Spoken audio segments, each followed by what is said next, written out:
Assalamualaikum warahmatullahi wabarakatuh. Salam dan bahagia. Perkenalkan, saya Mucila Suti, guru IPA SMP Negeri 5 Bojonegoro. Menyajikan praktik baik, efektivitas pemanfaatan rumah belajar IPA untuk meningkatkan kualitas pembelajaran melalui kegiatan praktikum di kelas. Mengapa praktik baik ini penting? Yang pertama, untuk perbaikan kualitas pembelajaran. Merujuk pada akar masalah dan benahi, perencanaan berbasis data pada skala prioritas menyarankan penguatan kualitas pembelajaran melalui strategi dan metode pembelajaran yang inovatif. IPA ikut berkontribusi dengan pemanfaatan rumah belajar IPA. Hasil refleksi pembelajaran menunjukkan bahwa kegiatan praktikum jarang dilakukan oleh guru, merupakan metode yang disarankan oleh siswa, dan keterampilan yang belum maksimal yang dicapai oleh siswa. Mengapa rumah belajar? Yang pertama karena pemenuhan kodrat alam dan zaman bakat minat siswa Gen Z. Yang kedua, pemenuhan asset-based thinking. Yang ketiga, gaya belajar siswa sebagian besar kinestetik. Yang keempat, standarisasi layanan laboratorium. Kondisi sarana prasarana dalam proses pemugaran mengakibatkan laboratorium digunakan untuk ruang kelas. Strategi pengelolaan rumah belajar IPA menggunakan strategi POIC, Plan, Organizing, Executing, and Controlling. Tahap plan, yaitu merencanakan program laboratorium selama 1 tahun ke depan. Rumah belajar IPA yang saya buat untuk memudahkan siswa mengakses materi-materi serta panduan praktikum pada saat mereka belajar di kelas karena lab mereka sedang dalam perbaikan. Fitur-fitur yang ada di rumah belajar IPA antara lain adanya materi-materi yang tersaji secara lengkap yang dapat diakses siswa kapan saja.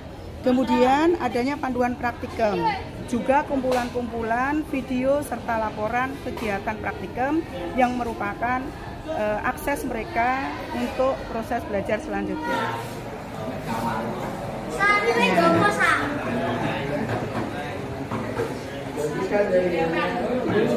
Ya, proses membuka materi dengan menggunakan Google Science.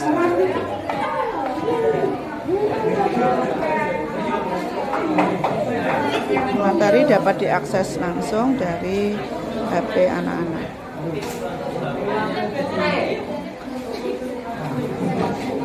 Selain itu juga selain materi, ada juga hasil karya murid dan sebagainya. Susun rumah belajar IPA untuk mendukung proses praktikum di kelas. Di antaranya ada fitur materi yang dapat diakses siswa, panduan praktikum, dan kumpulan laporan praktikum.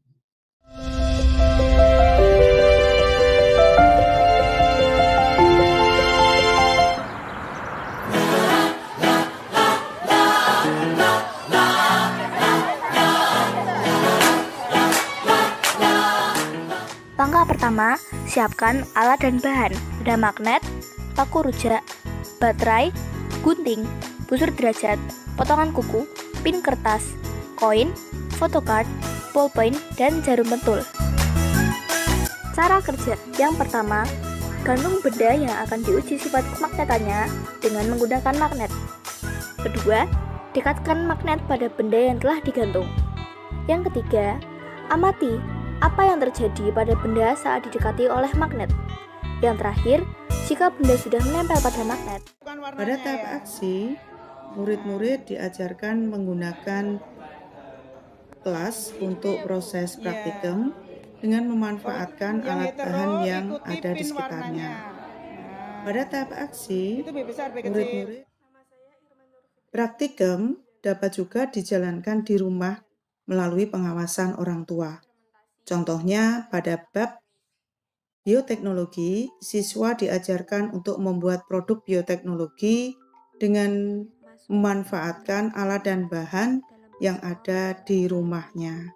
Kemudian dibuatlah laporan dalam bentuk video tutorial ataupun file PDF yang dapat di-upload di dalam rumah belajar IPA. Tas rambut. Pertama-tama gunakan sedotan lalu gosokkan ke rambut teman Anda sebanyak 20 kali.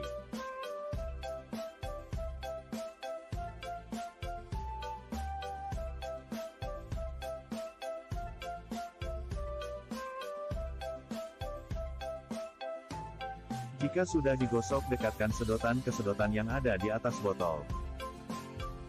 Sedotan akan bergerak secara menolak. Tenaga laboran dan guru IPA bersinergi untuk membantu proses praktikum yang dilaksanakan di kelas. Pada tahap controlling, kepala laboratorium melaksanakan pengawasan dan pendampingan untuk pengelolaan laboratorium yang dilaksanakan oleh laboran, yang secara terjadwal akan dilaporkan kepada kepala sekolah sebagai bahan refleksi dan rencana tindak lanjut. Di sini saya mencoba membuat aplikasi website kecil begitu, yang tujuannya untuk mengakomodir kegiatan laboratorium kita yang sementara ini itu belum bisa aktif karena banyak pembangunan. Jadi supaya anak-anak itu proses praktikumnya untuk pembelajaran IPA itu bisa tetap berlangsung walaupun dalam kondisi labnya itu belum maksimal digunakan, maka saya mencoba membuat aplikasi kecil Google Site dengan melibatkan berbagai macam kegiatan lab yang akan saya inputkan di dalam sistem itu. Di antaranya nanti ada kumpulan materi, kemudian ada nih materinya, karena kebetulan saya mengajar kelas 9, maka yang masih disematkan adalah materi kelas 9. Kemudian ada kegiatan praktikum, itu untuk pertemuan 1 dan 2. Kemudian ada sistem penilaiannya juga. Kemudian di sini Bapak Ibu ada juga tentang produk-produk dari praktikum, di antaranya ini. Hasil-hasil praktikum anak itu sudah kita kumpulkan dalam bentuk buku elektronik. Pemanfaatan rumah belajar IPA berdampak pada peningkatan kualitas pembelajaran. Hal ini ditunjukkan diagram di bawah ini. Antara lain, meningkatnya keterampilan praktikum yang dialami oleh siswa. Yang kedua, murid merasakan efektif penggunaan praktikum lebih memudahkan mereka untuk memahami konsep IPA. Yang ketiga, metode ini menjadi salah satu yang disarankan dalam setiap proses pembelajaran. Saya Keisha Haura dari kelas 9B. Di sini akan membagikan refleksi dan dampak apa saja yang saya rasakan selama belajar praktikum IPA bersama Bu Uci. Selama di kelas, saya sangat merasa terbantu karena materinya saya sangat paham dan juga praktek langsung melalui rumah belajar IPA.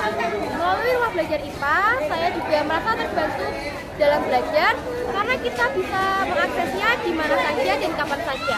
Contohnya seperti ini, ada perpustakaan IPA elektronik yang bisa saya lihat melalui di rumah. Selain itu, Bu Uci juga selalu menemani kita pada saat praktek. Alat dan bahan yang kita gunakan saat praktek itu sangat mudah dan juga bisa dicari di mana saja. Kalau tidak ada, kita punya alternatif yang lain, sehingga kita itu tidak akan berpengaruh pada bahan yang kita gunakan dalam praktek. Mungkin itu dari saya. Terima kasih. Wassalamualaikum warahmatullahi wabarakatuh.